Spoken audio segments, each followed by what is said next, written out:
we are full steam ahead to Race Challenge Daytona, which is December 6th. And so now that's sort of an interesting discussion in terms of what I'm speaking to my coaches about and how to get all of this right and get my body right, get my mind right, so we don't have a similar situation as to what we had in the Floridian. We try and replicate what happened at Huntington. So we know it's in there, we know I'm fit, we know I'm ready. It's just a matter of sort of eliciting the best response in the training moving forward. And so we've got 5 weeks. I'm actually filming this on a week after the Floridian, and I'm just going to give you guys a quick inside look at what the decision-making process was and what this training's week looked like. And so I think me and the coaches were in agreement that I was tired in Florida. I just didn't have that extra gear that I needed mentally, physically, whatever. So, and we had made this mistake in Huntington from going, we knew we had another race coming up in 3 weeks, so we thought, okay, we got to keep the ball rolling. So I jumped right into hard sessions, kind of 48 hours after the race, and we didn't necessarily weigh up how much that event took out of me. So this time we said, okay, look, we need to have 2 to 3 really good weeks of training here. And what's going to set up 2 to 3 really good weeks of training? It's not going to be sort of muddling through 1 week and then just having 3 mediocre weeks. I'd rather have 1 week of reset and then 2 amazing weeks to set us up. So that's the decision that we went with.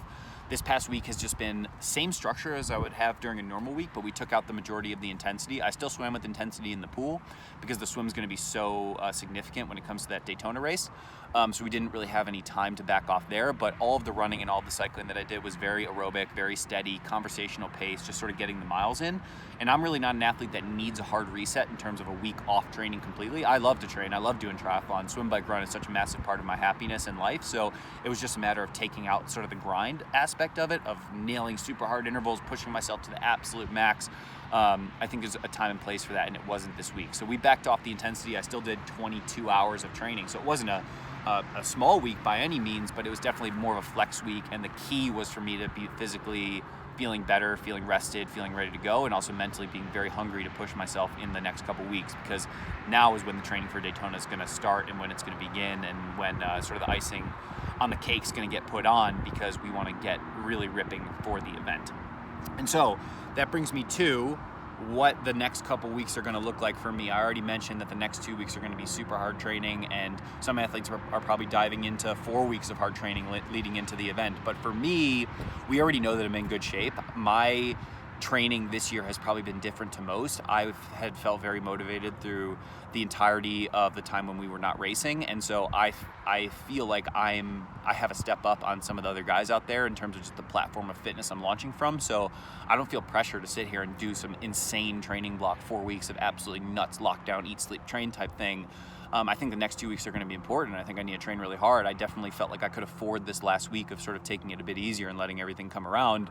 But I'm actually going to race 70.3 Texas, which is in Galveston, Texas, on November 22nd, and that is 2 weeks before Daytona. And then after that half Ironman, I'm going to go right from there to Florida. I'll go back to Clermont, which is actually where the race was last week, and do my final 2 weeks training there, and then drive up to Daytona and do the race, the big championship race in Daytona. And there's 2 reasons why we're doing that. Number one, I liked the flow of doing Bear Lake and Huntington. In Huntington, I had one of those special days where I was flying. And so having a race 2 weeks out is sort of replicating that scenario. And so we know that worked already once, just a couple weeks ago.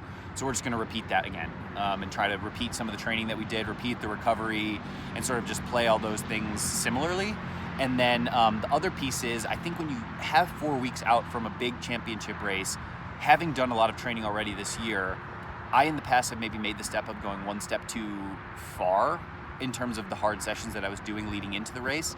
And so having a race 2 weeks out from a big one sort of forces you to rest going into that, forces you to rest coming out of it, and sort of just takes out some of those hard sessions. Of course, the race itself is going to be acutely hard, but I think from a chronic perspective, you get a little bit of extra rest by doing a race 2 weeks beforehand. So potentially some other athletes are going to be thinking similarly, but I think racing 70.3 Texas is a great opportunity for me to go and get a result, and also take a little bit of the pressure off Daytona being an end-all, be-all, big championship race. I mean, it's such a year of unknowns for all of us.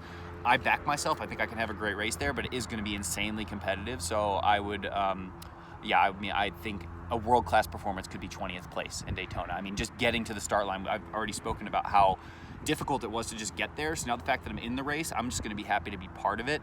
Of course, I'm going to be going for my absolute highest place. I'm going to completely gut myself in order to get as high up the leaderboard as possible. But yeah, I think I don't necessarily want to feel any disappointment regardless of what happens in the race. And I think having another one to play off in the build-up is going to be beneficial when it comes to that. So that's sort of the thought process that I had in terms of choosing to do a race 2 weeks before, what the training is going to look like for the next 5 weeks, and just sort of providing to you guys that I'm feeling way better. Those 3 weeks after Huntington between the Floridian wasn't feeling like myself, but this week has done me so much good. Yeah, I'm just so grateful for my coaching staff, Julie, Matt, and Aaron, who all know me so well and can sort of understand what I need at a given point. And yeah, I just feel like I really feel like I trust this plan that we have in place, and I'm really excited to get into it this week. So a little bit of a different video this week. In the build-up to Daytona, we're going to try and do some sort of different content that is maybe a little bit different than what we've done in the past, just sort of out of the mold of our 3 different types of videos that we've done. We're going to give you a little inside look at what it takes to be a pro, preparing for what could potentially be one of the hardest, fastest, most competitive, what is going to be the most amount of money ever up for grabs at a triathlon in history. So to just be part of it, I'm really pumped about, and can't wait to take you guys along for the ride. So like, subscribe if you're down for the content. I'm going to try and be myself, try and be personable, relatable. If you guys got questions, drop comments, I'll ask them. And yeah, just pretty stoked on everything right now. And yeah, just can't wait to get back to training and nail this next block into the next 2 races. So follow along, appreciate everyone's support, and we'll see you in the next video. Peace.